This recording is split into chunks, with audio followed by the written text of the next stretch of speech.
Hey y'all, welcome back to Adventuring with Amanda. Thank you so much for being here. If you are new to my channel, welcome. We are currently camping in Coconino National Forest, which is near Flagstaff, Arizona.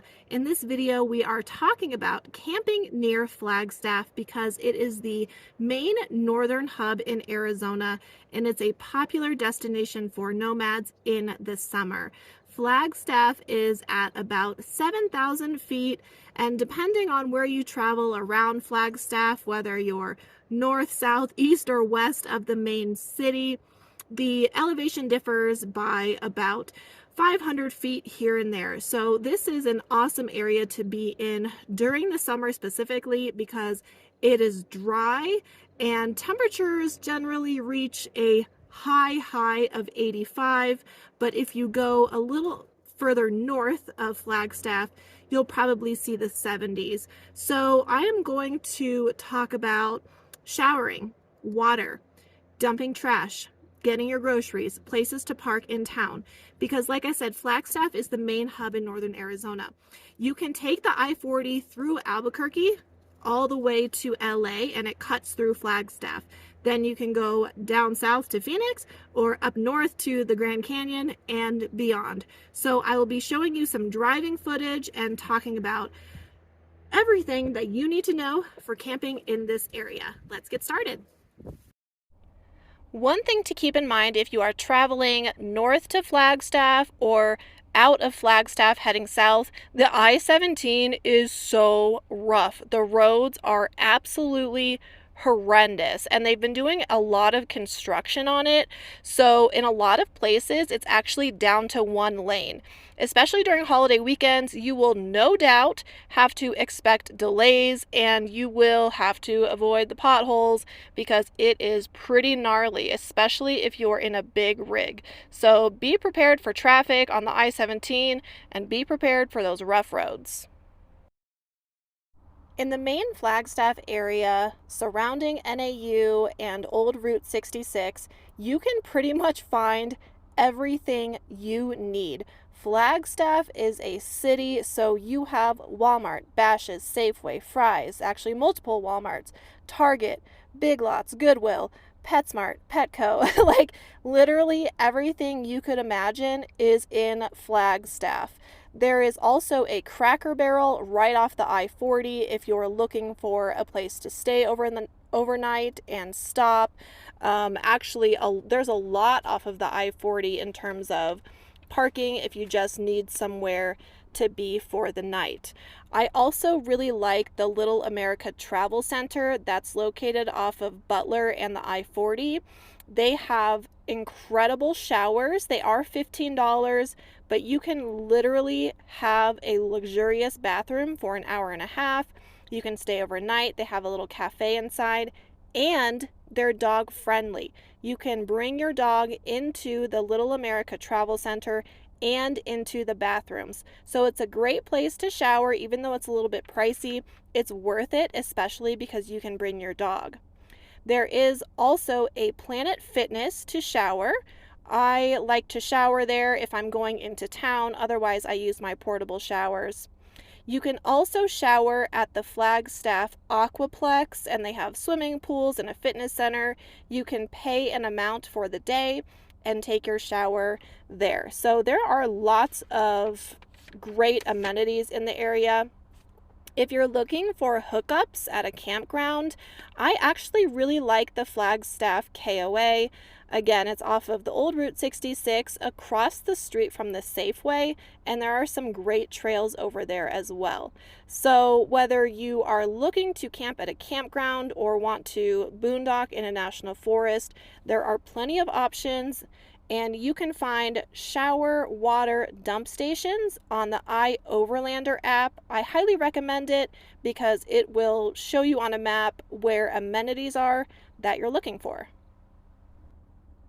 At almost every grocery store in the area, there are water fill stations. There's a Primo water fill station right outside of Safeway, and I have gone to the Fry's as well.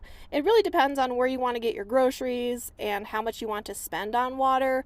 Water is typically 40 to 50 cents a gallon in Flagstaff, But if you go to a Circle K gas station, you can find filtered water stations for about 35 cents for a gallon.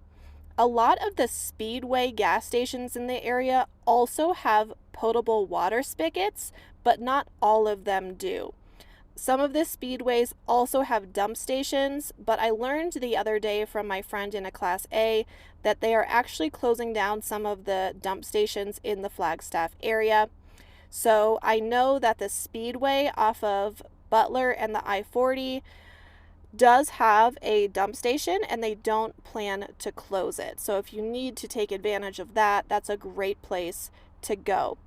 Everything that I typically do is along the old Route 66 route, and I typically start at Planet Fitness in the mornings because I do have to leave Wynston in the van, and I'll only do that, of course, if it's safe for him, via the temperature. So there are also a lot of dumpsters in the area. You just kind of have to look for them.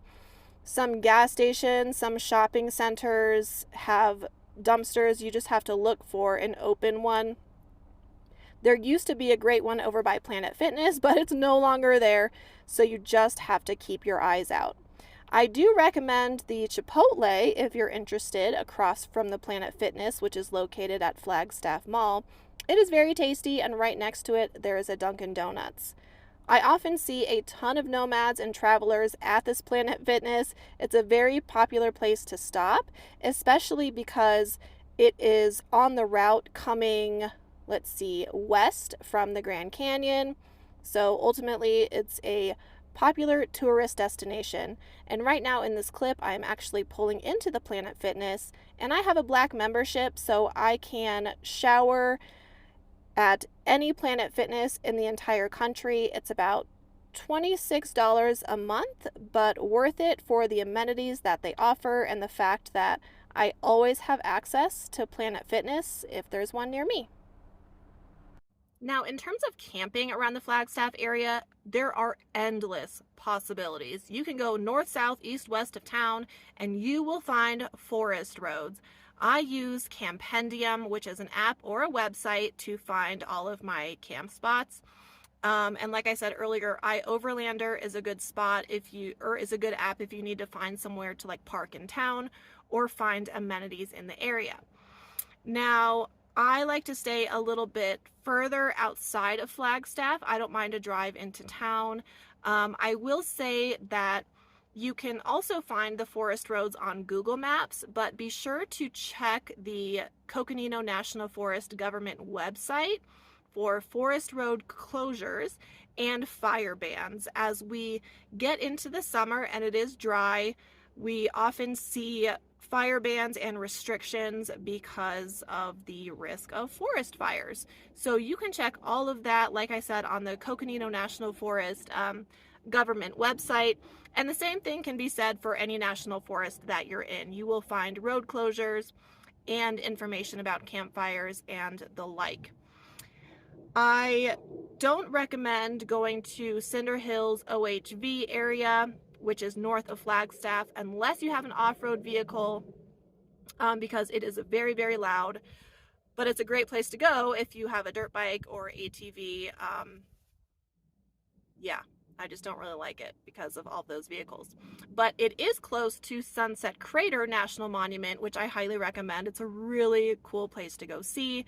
And it doesn't take long to go see the volcano. It's very neat. So I've actually taken Wynston there. They have a campground there as well if you're interested in electric hookups and doing that sort of thing.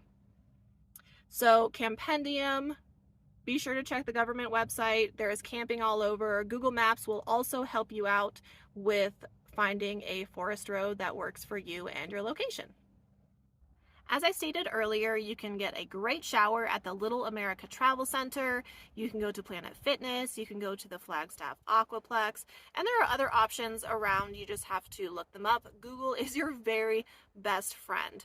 Overall, the Flagstaff area is absolutely tremendous for camping and nomads. And even if you have to stop because you're heading to LA or Albuquerque, whichever way, and it will be beautiful this summer. I hope I will head further north, as it gets warmer, it will probably get a little too warm where I'm at right now, which is 6,700 feet. I'd like to go maybe toward Williams, where it gets up to about 75 to 8,000 feet elevation. So the elevation doesn't bother me or Wynston at all. I'm used to doing the traveling. I've been doing the traveling between Phoenix and Flagstaff for a long time. But I hope that this video was helpful and it gave you some good insight and information if you're planning on checking it out. Remember to like this video and subscribe to my channel for more van life information, and I will see you next time.